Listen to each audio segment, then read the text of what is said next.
Iran's stranglehold on the Strait of Hormuz is the only thing that is stopping its regime from being completely overrun during Operation Epic Fury. But now the Iranian grip is being broken. AH-64 Apache helicopters are doing something huge in the Strait of Hormuz, as they're delivering brutal payback to the Iranian regime for its actions. Iran just got hit so hard that it thought Armageddon was upon it, and it's all thanks to a chopper that is among the best that the US has to offer. On March 22nd, Army Recognition reported that the US has deployed its Apache helicopters, alongside another aerial asset that we'll cover later in the video, to strike against Iranian threats in the Strait of Hormuz, both along the coastline and in the strait itself. These combat helicopters will be operating throughout Iran's southern coastline, where the US has achieved near-air supremacy, and they will operate in a controlled air environment that enables them to launch precision strikes against Iran's military and naval assets.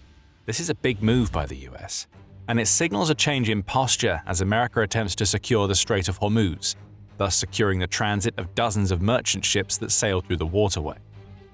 In the Apache, the US has an aerial asset that brings a lot of firepower to the table. Loaded with sensors, the Apache can operate as an early warning system of sorts for the rest of America's air power, as it can detect incoming drones, fast boats, and other assets in the strait. Not that the Apache will need support to counter these threats.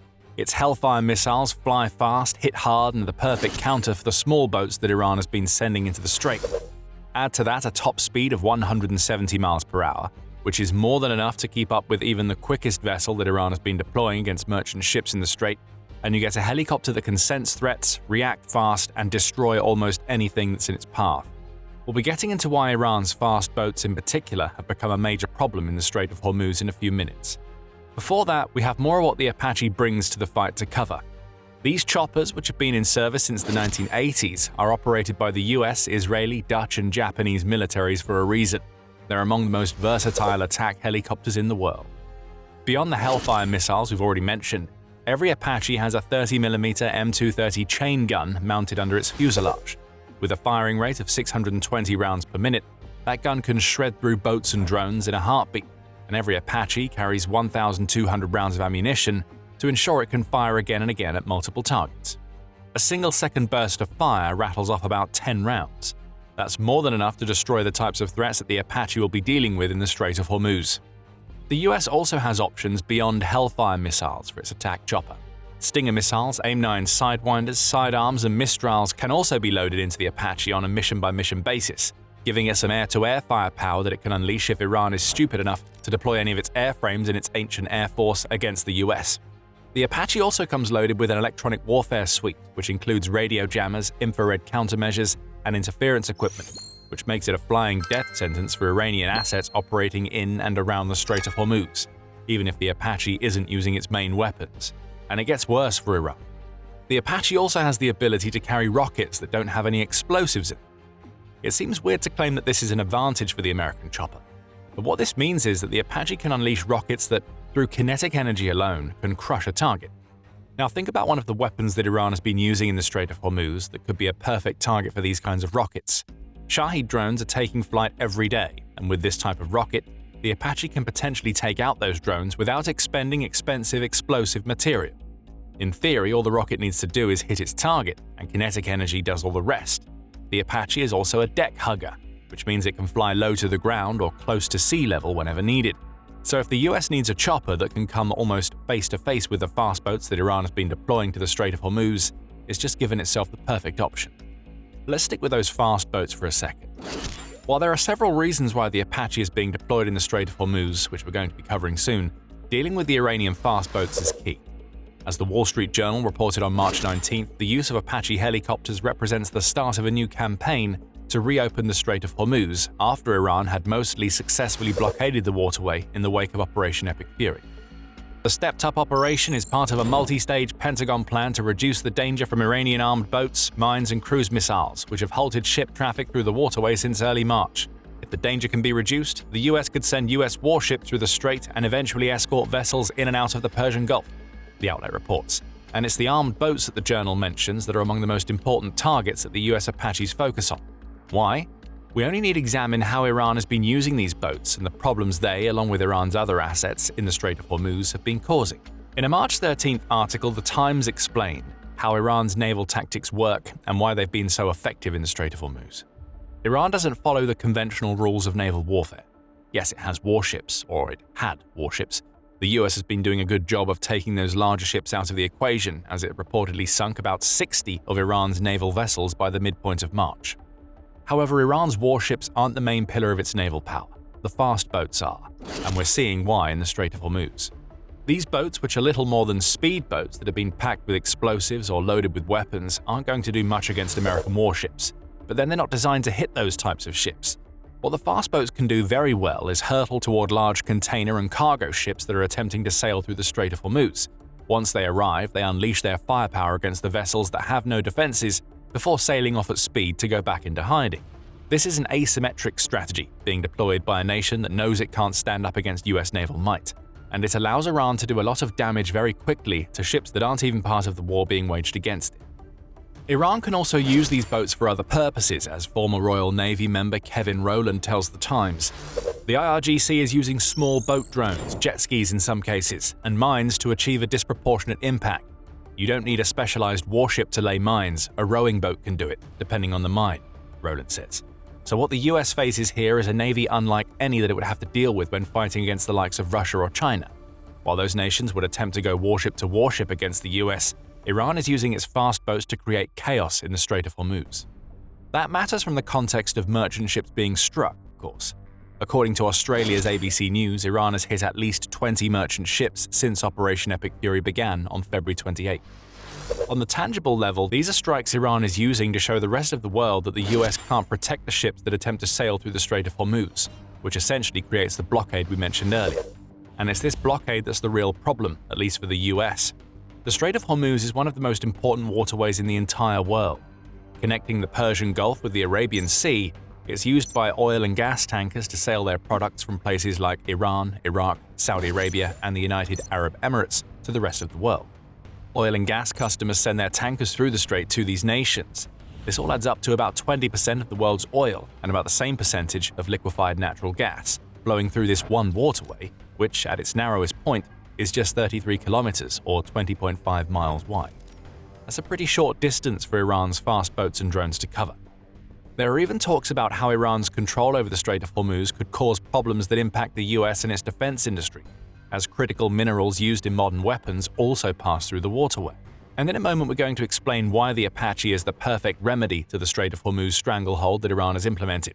But first, a quick side note: if this is the kind of insight you want to see, make sure you're subscribed to the Military Show. We break it down like this every single week. Returning to the problems that Iran is causing in the Strait of Hormuz, what we're seeing here is that Iran is using its asymmetric threat to counter the bombardment of aerial firepower that the US has unleashed during Operation Epic Fury. Iran can't go punch to punch with the US, but what it can do is send out fast boats and drones that America's ships and most of its aircraft aren't tailored to handle. That's where the Apache comes in. With Apaches flying over the Strait of Hormuz, the US has an aircraft loaded with the sensors needed to see fast boats coming, the speed required to catch up to those fast boats, and the firepower needed to sink those boats, or even destroy the makeshift ports from which they're sent into the strait. This is a versatile response to an asymmetric threat. Oh, and it's not like Iran's drones, which are the regime's other big threat in the Strait of Hormuz, are going to be getting off lightly either. The same sensors that pick up on fast boats can track Iran's Shahid drones when they're in flight. We've already mentioned that the Apache can fly low enough to counteract these terrain-hugging drones, and it has more than enough options to shred the Shahids to pieces or cause them to explode. And if Iran needed any more convincing that the Apache is the right chopper for this particular job, it has already received plenty. Footage has emerged of the Apache helicopters destroying Shahid drones while they're in flight. Released by the United Arab Emirates, which is yet another nation that operates Apache helicopters, the footage shows the view from an Apache as it zeroes in on a Shahid drone. One volley from the helicopter's M230 chain gun later, and the Shahid blows up. It's fast and effective firepower, and we see it over and over again in the shared video, as about half a dozen of Iran's Shahids are blown out of the sky by Apache choppers and their chain guns. What we see here is that other countries are using Apache helicopters for one of the precise purposes that the US intends to use them in the Strait. However, you might already have an inkling about a potential problem. The footage shared by the United Arab Emirates was shot by helicopters flying in their nation's skies. The situation is different in and around the Strait of Hormuz. Those are Iranian skies into which the US is preparing to send choppers that have no stealth capabilities. isn't that dangerous? Well, it would be. However, Iran's air defenses have been crippled to the point where helicopters like the Apache are able to fly with minimal risk of being struck by surface-to-air missiles or volleys of fire from air defense systems on the ground. We mentioned earlier that the US has managed to create a controlled air environment in which its Apaches can operate. That environment has existed almost since the beginning of Operation Epic Fury. The initial volley of missiles and bombs that the US and Israel unleashed on Iran were designed to cripple every key aspect of the country's military infrastructure, from missile launch sites to its air defense network.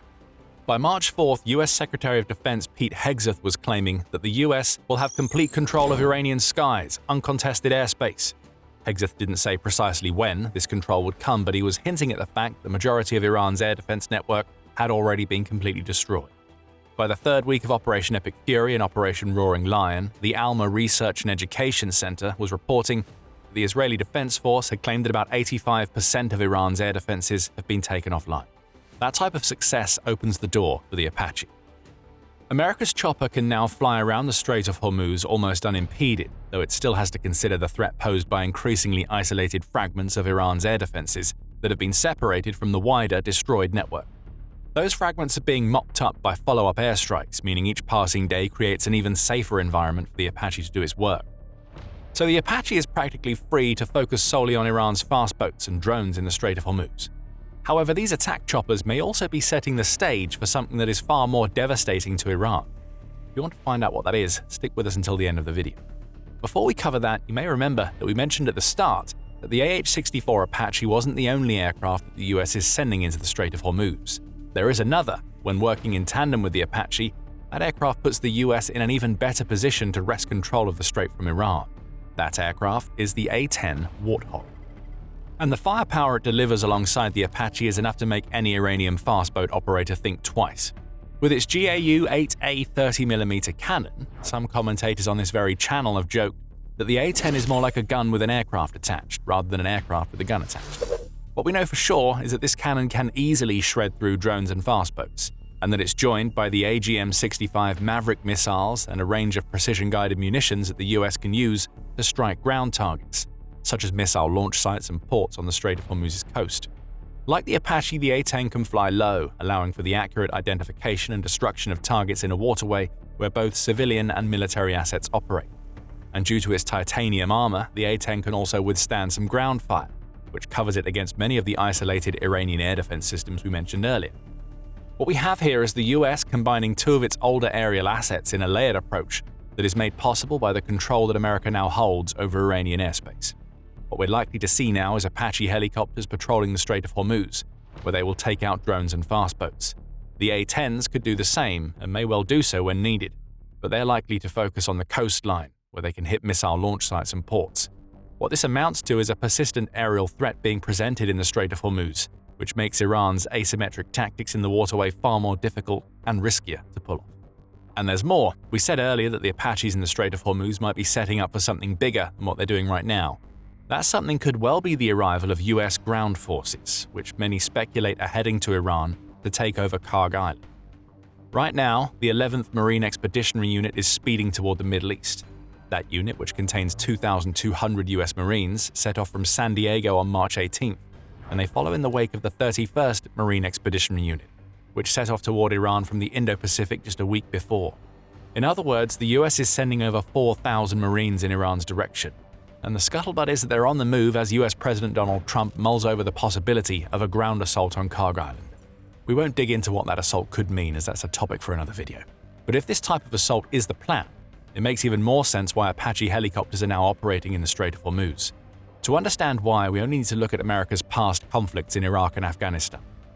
In both cases, the US deployed both Apache helicopters and Warthog attack aircraft to support ground forces during the early stages of these campaigns. These aircraft could also suppress enemy positions, which could prove vital for something like taking out missile launch sites around Karg Island in Iran. And in Iraq, Apache helicopters were used to conduct deep attack operations against Iraq's armored formations ahead of ground advances. Are we about to see something similar on Karg Island? The US has already destroyed the island's military infrastructure while leaving its oil facilities intact. But what if the real intention all along was for the US to take control of the oil terminal and other infrastructure on Karg Island, so it could choke off the one piece of territory that Iran's regime can't afford to lose if it's to remain economically viable in a war with the US. We'll have to wait and see what happens on Kargil. Even if boots on the ground doesn't end up happening, the Apaches flying over the Strait of Hormuz are a major problem for Iran's regime. The fast boats and drones it uses to exercise control on that waterway are now in the firing line, and every rattle of an M230 chain gun will serve as a reminder that the US can find solutions for every problem that Iran tries to create. As for the A-10s being deployed in the Strait, we published a deeper dive into why those aircraft are so important and how the US is using them now that they're in Iran. Check out that video if you want to learn more about how an airframe that some have labeled as obsolete is anything but. And if you enjoyed this video, make sure you subscribe so you don't miss any of our Operation Epic Fury coverage. And thank you as always for watching.